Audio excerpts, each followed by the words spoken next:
Hello everyone, Hachadino over here, and this is another one of the boss guides, in this case a Mythic Sikran guide. This is the third boss on the Nerevar Palace. We're going to be playing Deathstalker because this is the spec that does the most single target damage. There are some bugs that make it so it does closer damage to Trickster than intended, but let's forget about those. And this will be the build that we will be playing. Remember that I talked in other places. In this boss, you can play elusiveness instead of cheat death because cheat death is not that useful. You will see why. Now, as for other things, as you might expect, I have here a bot where I will be talking about my cooldown usage. This is not a guide for the mechanics of the boss itself, but of how to use your cooldowns. As for other things, always remember that we have a lot of cool videos and things available in the sheet, in the description. You can also catch the streams where I do Mythic Plus and other things. I will try to upload them, but Mythic Plus, it's kind of bothersome to upload. So let's go into the boss itself. Now, first of all, you have done this boss at least one time. You will know that he's super annoying at the beginning because you can get the charge or he can charge another person.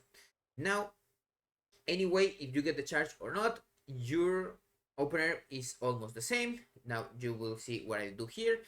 As you know, the Deathstalker uses two dances on the opener, and then one dance, and two dances, repeating. You have transmitter, you will do a lot more damage than me because I don't have that trinket.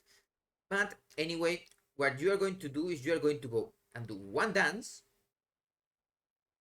do the normal thing that you would do as always, using the vanish in the middle, well, in the middle of the dance, of course, just after secret technique.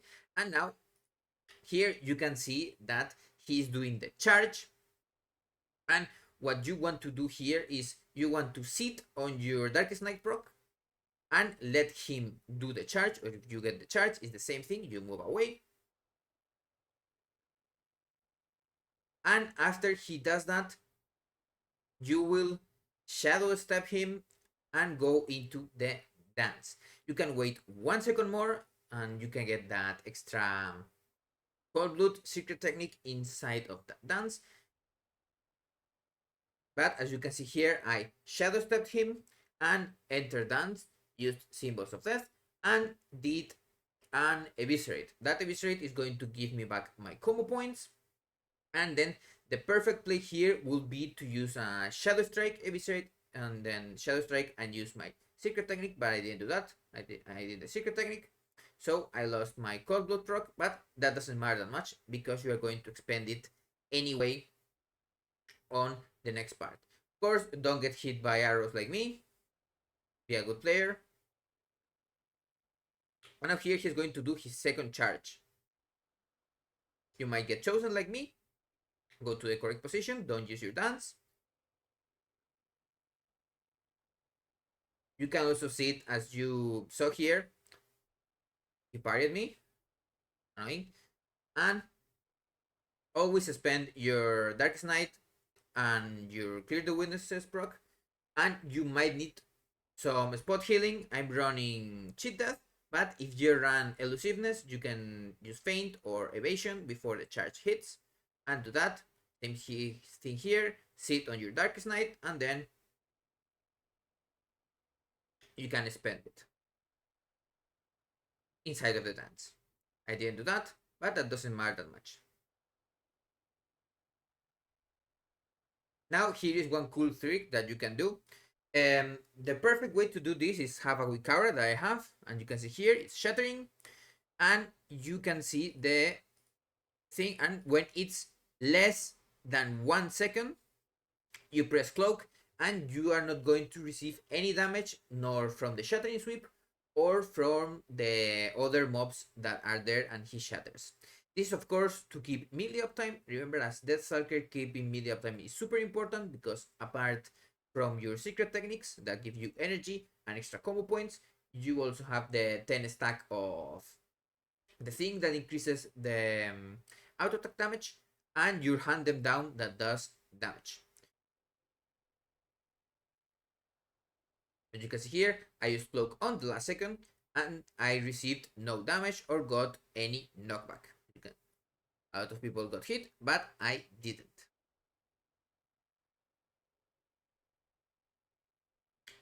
Of course, here we are just waiting for our dance, and we are going to refresh our rupture and go into dance.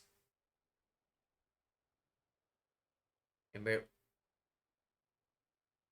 now he's going to do the charge. You can do the same thing that you did on the opener here, or you can delay the dance a little bit. Of course, if you delay, you are losing some DPS, and as you saw, you don't even lose that much uptime on the boss itself if you are doing it correctly.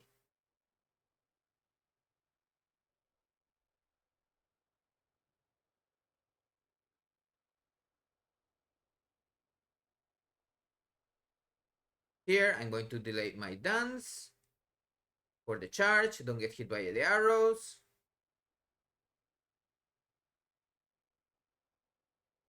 So don't get hit by the explosions.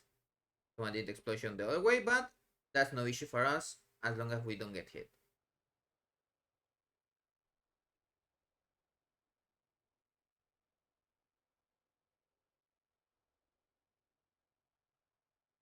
Now, ideally, you also don't get any of these charges and can keep hitting the boss, but now I got the decimation, so I just went killed Wolf on the other side.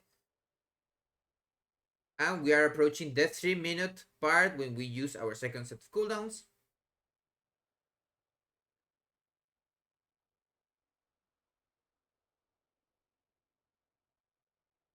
And as always, it's going to coincide with a charge. Here you can delay or just send it depending on how the boss is. If you have a lot of gear and use the Bantus or something like that, it's likely that you won't have any issue killing the boss around this time. But here the same thing.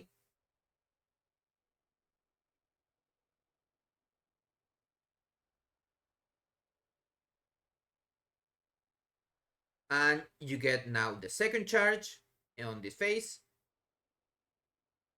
We didn't do the boss super well, so we have a lot of shit on the ground.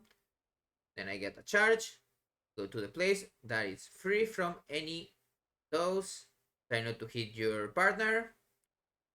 Try not to get hit by the decimate now.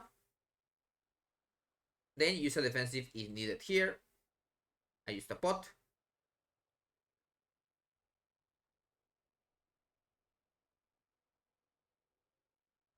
And now here is the place when things can get a little bit dicey. You have to get a free place. Try not to get hit by the charges from other places. And then if you get hit by decimate, you will still want to break this. We had some left. Here I saw that the boss was kind of healthy, so I'm still going to use my cooldowns. Remember to, of course, use cloak on the last second so you don't get destroyed by that one or get the dot like everyone else. And keep doing damage and the boss should be dead. Sometimes, of course, this was the first kill, people were kind of angsty, so they went everyone from Warplace, and this is why cheat death is not going to help you. If there is a situation like this, you're going to die anyway. Well, that was everything. TLDR on this boss. Save your things when you want to save, but you also have to spend them when you get them, and the uptime is loss is not as great as it seems. Well, have a nice day, and I hope you have a cool boss now. Drive and everything, you know.